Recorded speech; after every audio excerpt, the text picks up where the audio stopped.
परम पूज्य गुरुदेवाय नमः। ओम श्री परमात्मने नमः। जय जय श्री राधे कृष्ण, जय जय श्री गोविंद।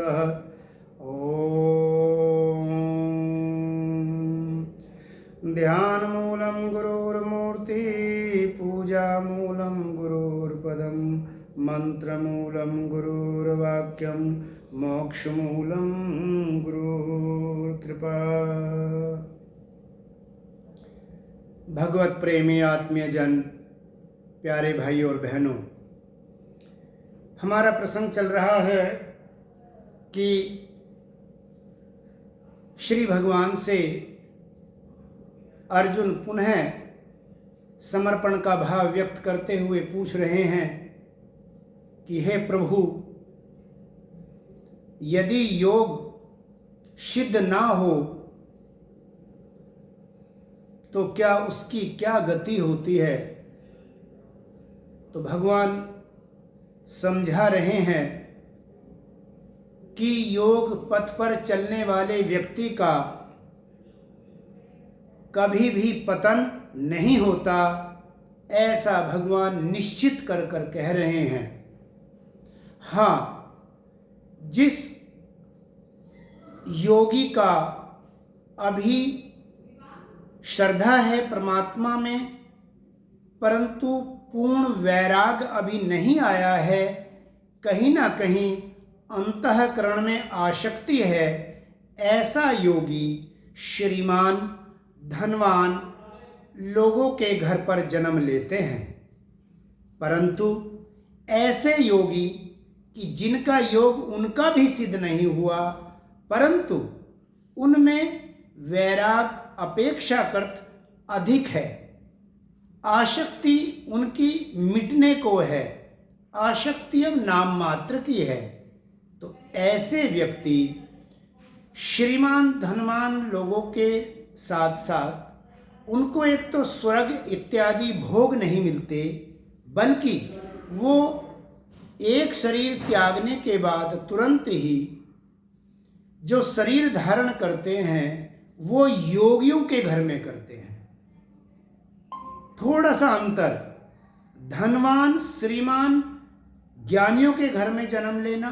और योगियों के कुल में जन्म लेना, ये दोनों में अंतर है। जिस योगी में आसक्ति का भाव बना रहा, संसार की कुछ अतृप्ति रही, उसके संसार के किसी कार्य या पदार्थ को करने या पाने की जो लालसा रही, वह उसे, क्योंकि वह योग पथ पर है,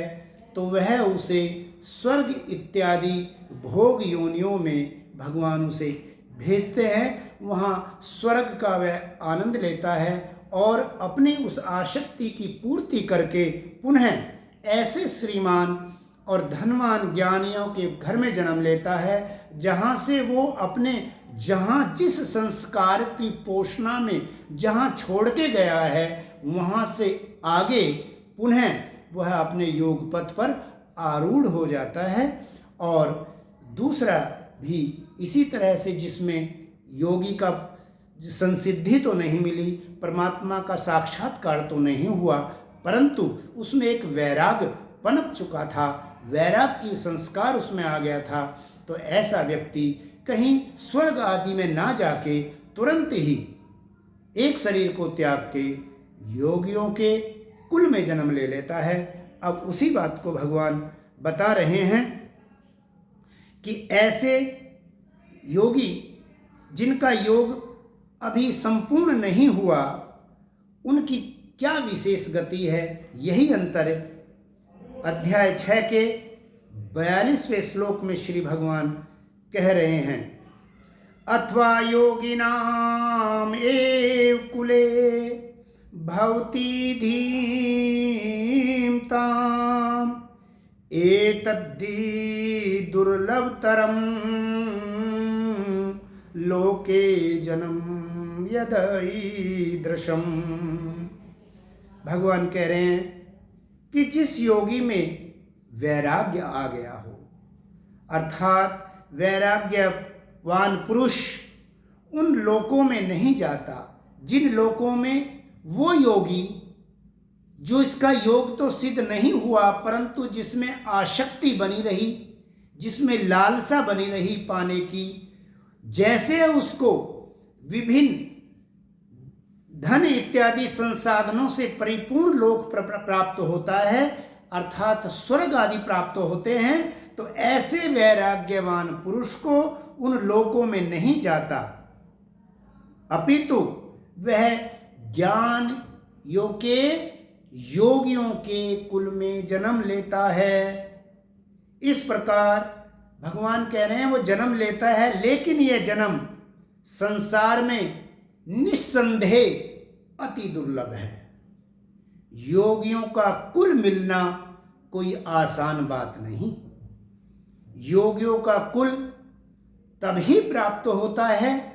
जब आज के समय में हमारी अध्यात्म यात्रा परमात्मा का आश्रय लेकर और परमात्मा के लिए ही जब होती है और जब हम उसमें आगे बढ़ते हैं, साथ ही साथ मन चित्त बुद्धि की पवित्रता को बनाए रखते हुए और संसार की आसक्ति का त्याग करते हुए वैराग का अपने अंतर में धारण करते हुए जब आगे बढ़ते हैं, तभी योग में उस बिंदु तक पहुंचे हुए योगियों को ही ऐसा योगियों का कुल प्राप्त होता है। इसलिए भगवान ने कहा कि यह उतना आसान नहीं है, अर्थात इसके लिए आज से और अभी से ही हमें वैराग्य की तरफ अर्थात आसक्ति का त्याग करते हुए निष्कामता को अपनाते हुए निष्काम कर्म में अपने को अभ्यस्त करना होगा, ताकि अंत समय पर या कहीं भी ऐसे परिवेश में ना हम प्रवेश कर जाएं जिसमें हमें संसार की कुछ प्राप्ति की लालसा रह जाए। इसलिए परमात्मा के गुणों का, परमात्मा की दिव्यता का, परमात्मा की महिमा का लगातार अंतःकरण में उनके स्मरण रखने का अभ्यास करते रहना होगा, तभी योगियों के कुल में जन्म मिलता है। यदि हम इस जन्म में अपने परमात्मा को प्राप्त ना कर पाए। अब भगवान आगे समझाते हुए कहते हैं कि अब उनकी स्थिति कैसे रहती है जब योगियों के कुल में जन्म ले लेते हैं, तो उनकी स्थिति होती कैसे है। तत्र तम बुद्धि संयोगम लभते पौर्योदेहिकम यत्ते ततो भूया संसिद्धो कुरुनंदन। भगवान कह रहे हैं, हे कुरुनंदन, वहाँ वह पहले शरीर में जो संग्रह किए थे संस्कार, क्योंकि हमारे साथ जाते हैं, वो हमारी आदतें जो पक गई हैं और उन पकी हुई आदतों को ही हम संस्कार कहते हैं। वो इतना ओत प्रोत हो जाते हैं, हम उसमें इतने अभ्यस्त हो जाते हैं, उन्हें हम कहते हैं संस्कार। और वो जब तक फलित नहीं होते तब तक वह आत्मा यानी कि हमारे साथ लिपायमान रहती है वो ऊर्जा। इसलिए भगवान कह रहे हैं कि पहले के शरीर में जो संग्रह किए हुए उसके बुद्धि संयोग, जो उसके योग का जो संस्कार है, परमात्मा के पथ पर आगे बढ़ जाने का जो संस्कार है, उसकी जो वह अंतःकरण में जिज्ञासा है, अर्थात जो समबुद्धि रूप योग संस्कार उसके अंतःकरण में अनायास उसको पुनः प्राप्त हो जाता है जन्म लेने के बाद। उसके प्रभाव से वह परमात्मा में पुनः लग जाता है। बल्कि भगवान कह रहे हैं कि पहले की अपेक्षा और अधिक तत्परता के साथ वह आगे बढ़ता है। कहने का तात्पर्य यह है कि जो संस्कार आज हमने, क्योंकि मनुष्य जीवन में ही वो क्षमता है जो नवीन संस्कारों का निर्माण कर लेता है और पूर्व के ऐसे संस्कार जो हमें हमारे रास्ते से पथ भ्रष्ट कर सकते हैं, हमें उन्हें परमात्मा के भक्ति नाम से दग्ध करने की क्षमता मनुष्य मात्र को प्राप्त है। इसलिए परमात्मा कह रहे हैं कि उसके जो अंतःकरण में जैसा संस्कार लेके वो योगियों के कुल में जाता है, तो वह संस्कार पुनः निश्चित रूप से फलित होता है और जहाँ से उसने अपनी यात्रा को छोड़ा वो वहीं से पुनः शुरू करता है और पहले की अपेक्षा और द्रुत गति से और उत्साह से और प्रयत्न पूर्वक वह अपने परमात्मा को प्राप्ति के जो उसका मनुष्य मात्र का परम लक्ष्य है उसको प्राप्त कर लेता है। अब भगवान कहते हैं, अब उनकी बात जिनमें वो योगियों की जिनमें थोड़े सा आसक्ति का भाव रह गया था और उन्हें भी योग की सिद्धि नहीं हुई, भगवान फिर उनके बारे में वर्णन करते हुए कहते हैं कि उनकी जो इच्छा होती है, उनकी जो जिज्ञासा होती है, कहीं ना कहीं उनका श्रद्धा का जो तंतु है वो बना रहता है संस्कार रूप में। और जब वो धनवान और श्रीमान लोगों के यहाँ जन्म लेता है, हालांकि वो उनके वश होते हुए भी उनके परवश हो जाता है जन्म लेने पर, क्योंकि धनवानों के यहाँ पसारा संसारिक और ज़्यादा रहता है, लेकिन वो उस परवशता के अंतःकरण होते हुए भी उसकी वह जिज्ञासा, उसकी उस श्रद्धा का अंकुर पुनः प्रस्फुटित हो जाता है, पुनः जागरण हो जाता है। भगवान वही कह रहे हैं ऐसे योगियों के लिए जिनमें आसक्ति है और जो बहुत काल तक स्वर्ग इत्यादि का भोग करने के बाद पुनः ऐसे श्रीमान घर में जन्म लेते हैं, उनकी स्थिति का वर्णन भगवान अब कर रहे हैं। पहले उनका वर्णन किया जिनमें वैराग्य था, जो अपने इस मार्ग पर चल चुके थे लेकिन अभी परमात्मा की प्राप्ति से चूक गए थे और उसी से पहले ही हमें शरीर त्याग करना पड़ा। उनका भगवान ने कहा कि वो तुरंत ही योगी कुल में जन्म ले लेते हैं, लेकिन जिनमें आसक्ति है वो अपनी आसक्ति की पूर्ति करके स्वर्ग इत्यादि लोकों में उनका वहाँ रहना होता है। उसके बाद पुनः इस कर्म भूमि पर पुनः आते हैं, क्योंकि ये कर्म भूमि, ये तो बार बार कहा जाता है, प्रत्येक सत्संग में सुनाया जाता है कि बड़ी एक मानव देह और यह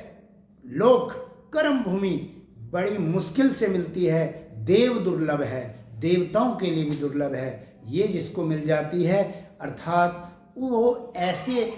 द्वार पे खड़ा होता है जिस द्वार को खोलने का प्रयास नहीं करता है, परमात्मा की तरफ जाने वाला जो रास्ता है उसका द्वार उसे खुला मिलता है। ऐसी महत्ता है इस लोक की। तो अब उसके लिए कह रहे हैं कि वो स्वर्ग भोग के जो श्रीमान लोगों के यहाँ होता है, उसके अंदर जो वो जिज्ञासा परमात्मा को प्राप्त करने की होती है, उसकी स्थिति का वर्णन भगवान कर रहे हैं।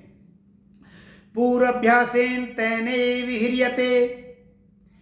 ही अवसो अपि स जिज्ञासु अपि योगस्य शब्द ब्रह्म अतिवर्तते। वह श्रीमानों के घर में जन्म लेने वाला जिसका योग सिद्ध नहीं हुआ था, अर्थात परमात्मा की प्राप्ति ना हो पाई थी, लेकिन वो परमात्मा के योग पथ पर लगा हुआ था, चाहे वो कर्म योगी रहा हो, चाहे वो ज्ञान योगी रहा हो, चाहे वो भक्ति योगी रहा हो, चाहे वो ध्यान योगी रहा हो, वह पहले के अभ्यास से ही निस्संदेह भगवान की ओर आकर्षित हो जाता है। उसका जो संस्कार है उसे भगवान की तरफ आकर्षित कर लेता है तथा वह समबुद्धि योग रूप पहले भी शब्द आया। इसका तात्पर्य यह है कि जब किसी भी, देखो निष्ठाएं तो दो ही हैं, ज्ञान योग और कर्म योग। जब कर्म योग में भक्ति प्रधान कर्म हम ज़्यादा करते हैं, भावाशक्ति परमात्मा की तरफ ज़्यादा लगती है, तब यही इसी कर्म योग के मार्ग को भक्ति योग कह देते हैं और इसमें मैं और मेरा परमात्मा दो होते हैं। ज्ञान योग में मैं और मेरा परमात्मा भेद बुद्धि मिटके अभेद बुद्धि की दृढ़ता आ जाती है और आत्मा में ही परमात्मा को वो परिलक्षित करता है, तो वह ज्ञान योगी कहलाता है। और जहाँ तक ध्यान योग का सवाल है, ध्यान योग तो मेरे भाई दोनों योगों में, ज्ञान योगी के लिए भी कर्म योगी के लिए भी, दोनों में सहायक साधन है। ये तो वो साधन है जो दोनों में सहायता करता है, दोनों के लिए अनिवार्य है, दोनों के लिए ही ये आगे बढ़ाने वाला है ध्यान। इसलिए तो वो कह रहे हैं कि समबुद्धि योग, अर्थात किसी भी निष्ठा में चले, चाहे वो ज्ञान योगी हो, चाहे कर्म योगी हो, या दूसरे शब्दों में वो चाहे भक्ति मार्ग वाला हो, भक्ति योगी हो, भाई वो उससे जब वो परम बिंदु पे पहुंचता है, परमात्मा के साक्षात्कार होने के साथ ही उसमें समत्व योग प्रकट हो जाता है, समभाव प्रकट हो जाता है। एक भी प्राणी उसे दूरी नजर नहीं आता, सब में स्वयं को लख देने का सामर्थ्य उसमें आ जाता है। वह परमात्मा की भांति परमात्मा के अगाध प्रेम समुद्र की बूंदों से ओत प्रोत हो जाता है और उसकी एक बूंद ही उसको इस संसार में परमात्मा को प्रेम से इस प्रकार से उसके अंतर हृदय को भर देती है कि उसका अंतर हृदय प्राणी मात्र के लिए गर्वित हो जाता है, हर्षित हो जाता है और वह आनंद के बांटने वाला हो जाता है। तो ऐसा जो समयोग है वह लगता है तो सभी योगों की प्रकाष्ठा रूप समत्व योग, जब समबुद्धि रूपी योग उसका जो भाव के लिए उसकी जो वो जिज्ञासा है उसको प्राप्त करने की, वो वेद में कहे हुए सकाम कर्मों का भी उल्लंघन कर देता है। अर्थात उसको सकामता यानी कि किसी काम को अमुक लक्ष्य के लिए नहीं करता कि मुझे किसी संसार के अमुक पदार्थ की प्राप्ति के लिए नहीं, बल्कि वह निष्काम भाव से कर्म करने लगता है। यही वेदों में कहे हुए सकाम कर्मों के उल्लंघन करना है, यानी कि उसको त्याग करना है। कहने का तात्पर्य है उसका सकाम भाव मिट कर जाता है और वो निष्काम भाव में परिणित हो जाता है, वह निष्कामता के साथ कर्म करता है, ऐसा भगवान कह रहे हैं। और अब भगवान उनकी जो ये इस प्रकार जन्म लेने के बाद पुनः अपने योग में लग जाते हैं और लग जाने के बाद उनकी जो स्थिति है वो किस प्रकार की है, भगवान उसका वर्णन करते हुए अगले श्लोक में कहते हैं, प्रियता प्रियतन्नात् यत्मानः तु योगी संशुद्ध कल्विषा अनेक जन्म संसिद्धस्ततो याति पराम गति। परंतु प्रयत्न पूर्वक अभ्यास करने वाला योगी तो पिछले जन्म के संस्कार से इसी जन्म में संसिद्ध होकर पूर्ण पापों से रहित हो जाता है और तत्काल ही परम गति को प्राप्त हो जाता है। परम गति माने परमात्मा को प्राप्त हो जाता है। परम गति कहिए, परम लक्ष्य कहिए, परम शांति कहिए, परम ध्यान कहिए, सबका तात्पर्य है कि परमात्मा की प्राप्ति। तो भगवान कह रहे हैं कि पूर्व का अभ्यास जब जगता है और वह पुनः परमात्मा के उसमें लगता है और उसे जब ये निश्चितता पता लगती है मेरे परमात्मा की कि अब वो जो है अब की बार चूक ना कर जाए, तो पूर्ण प्रयत्न के साथ अभ्यास करता है और अपने परम लक्ष्य परमात्मा को प्राप्त कर लेता है। ऐसा भगवान कह रहे हैं कि जैसे कि अर्जुन ने पूछा था कि उसकी क्या गति होती है, तो भगवान कह रहे हैं कि उसने जहाँ से छोड़ा फिर वे वहीं से शुरू करता है और उसकी वो जिज्ञासा, क्योंकि वो जब ऐसे संस्कार में ही, ऐसे माहौल में ही, ऐसे कुल में ही जब वो जन्म लेता है तो बहुत छोटी अवस्था से ही इस मार्ग पर आगे बढ़ने लगता है और उसे ज्ञान आ जाता है, तो वो इस प्रकार से प्रयत्नशील होता है, इस प्रकार से प्रयत्न करता है कि फिर उसी ही जन्म में अपने योग को सिद्ध करके अपने लक्ष्य को प्राप्त कर लेता है, अर्थात परमात्मा को प्राप्त कर लेता है। इसलिए अर्जुन की इस शंका का समाधान करके श्री भगवान अर्जुन को योगी होने के लिए आज्ञा करते हैं। भगवान कहते हैं, तपस्यभ्यो अधिको योगी। भगवान महिमा बता रहे हैं अर्जुन के लिए कि योगियों की क्या महिमा है। तपस्यो अधिको योगी ज्ञानिभ्योऽपि मतो अधिका कर्मेभ्यश्चाधिको योगी तस्मात् योगी भव अर्जुन।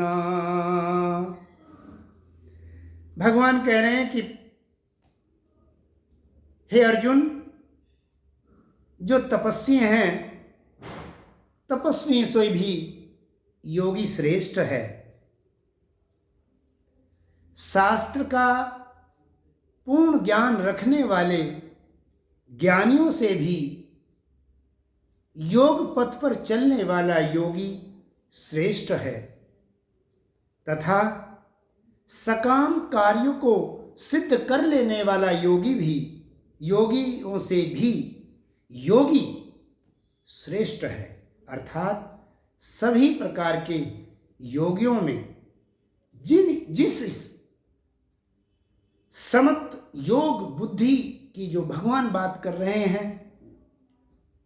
भगवान जिस योग के विषय में व्याख्यान कर रहे हैं, भगवान कह रहे हैं कि समस्त प्रकार के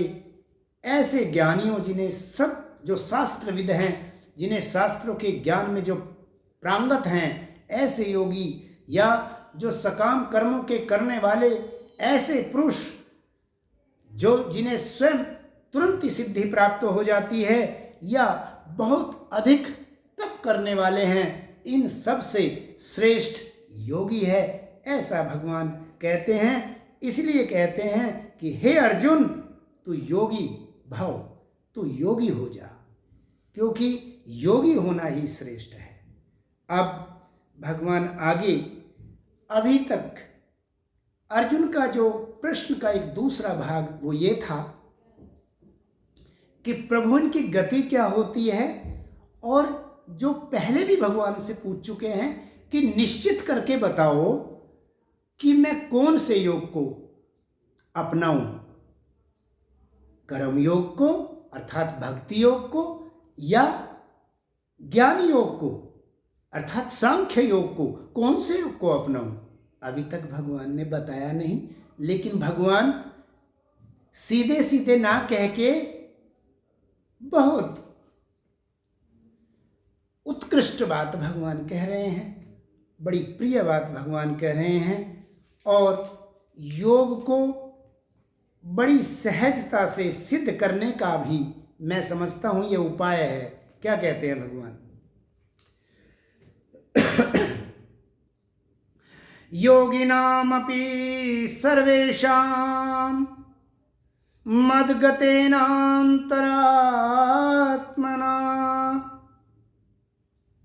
श्रद्धावान् भजते यो मां स मे युक्ततमो मतः। भगवान कह रहे हैं कि संपूर्ण योगियों में, जिन जिन योगियों का भगवान ने नाम लिया, कह रहे कि संपूर्ण योगियों में भी जो श्रद्धावान योगी है,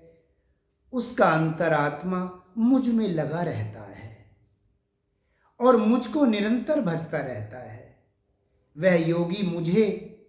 परम श्रेष्ठ मान्य है। मैं ऐसे अनन्य प्रेमी को परम श्रेष्ठ मानता हूं। श्रद्धावान से तात्पर्य क्या है? श्रद्धावान से तात्पर्य है कि जो भगवान की सत्ता में, भगवान की लीला में, भगवान के गुणों में, भगवान के दिव्य गुणों तथा उनके नाम इत्यादि में आनंद लेता हुआ, उनकी महिमा को अंतर हृदय में रखता हुआ और भगवान को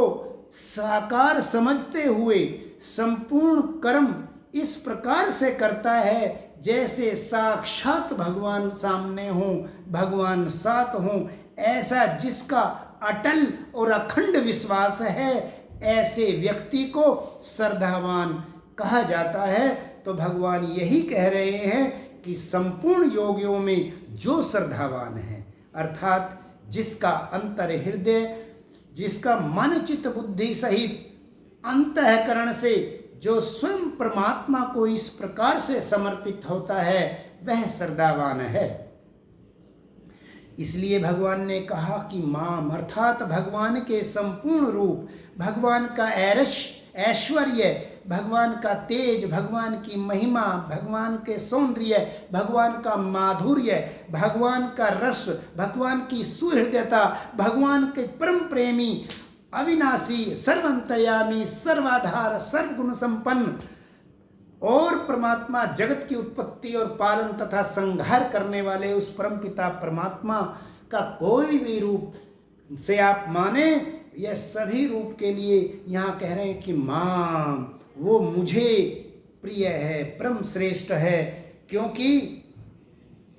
देखिए, जैसे एक माता होती है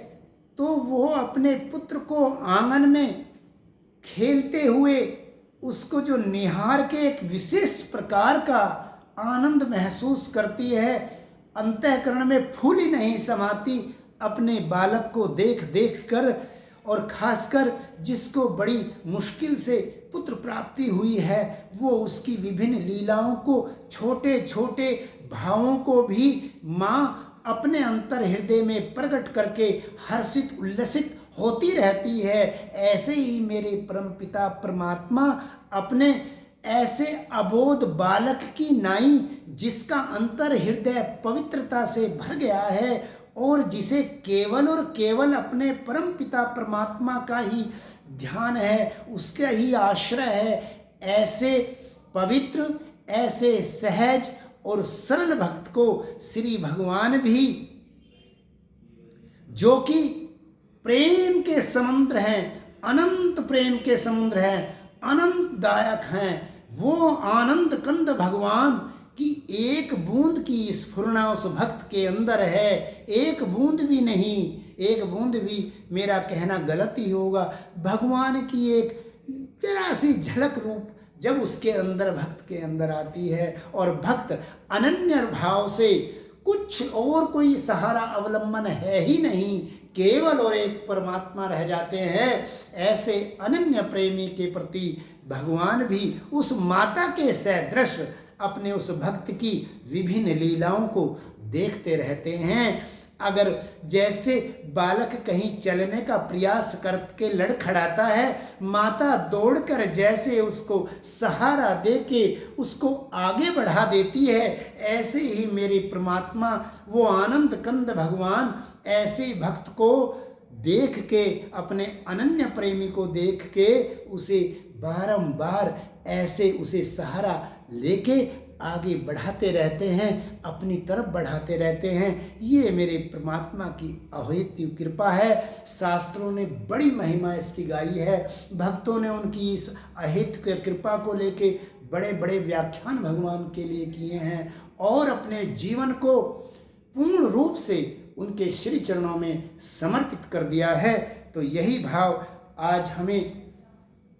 आज का सत्संग हमें यही प्रेरणा देता है कि ये हमें गारंटी देता है कि जो परमपिता परमात्मा के रास्ते में लग गया है उसको ये कदापि निष्फल नहीं जाता। जो जितना जिसका प्रयास है वो यथावत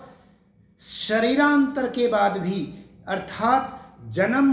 मरण रूपी जो अंतर हैं, जो बड़े पड़ाव माने जाते हैं, इन सब से भी वह निर्लिप्त रहता है, इनसे भी वो अछूआ रहता है, इनका भी प्रभाव कुछ नहीं पड़ता। और जितनी परम पिता परमात्मा के प्रेम रूपी खेती जितनी हो जाती है, उतनी यथावत संस्कार रूप में बनी रहती है। इसलिए हमें इस पथ पे निरंतरता से एक आखिरी सांस तक लगे रहना चाहिए, इसी आशा के साथ कि वह सुहृदय कहलाने वाले, वो सुप्रेमी, परम श्रेष्ठ, परम दया में दया के सागर जरूर एक दिन कहीं ना कहीं दया करेंगे, जरूर उनकी करुणा बरसेगी। और आप जो दिन चल रहे हैं, ये तो वैसे भी मातृत्व भाव के चल रहे हैं, परमात्मा के प्रति मातृत्व भाव है, वो वात्सल्यता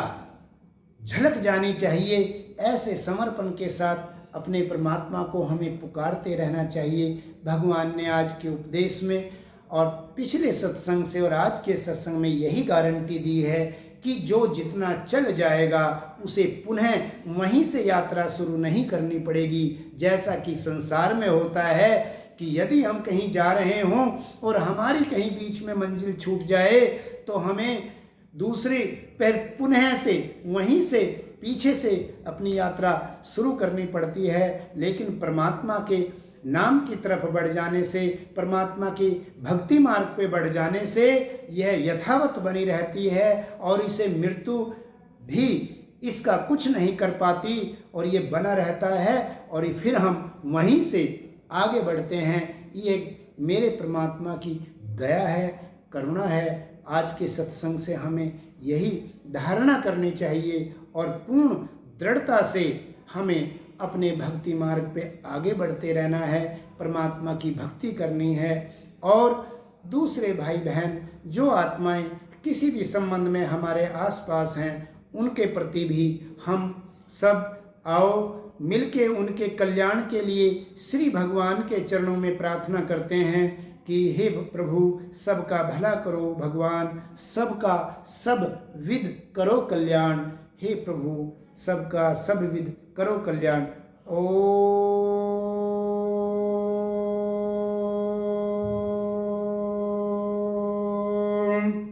शांति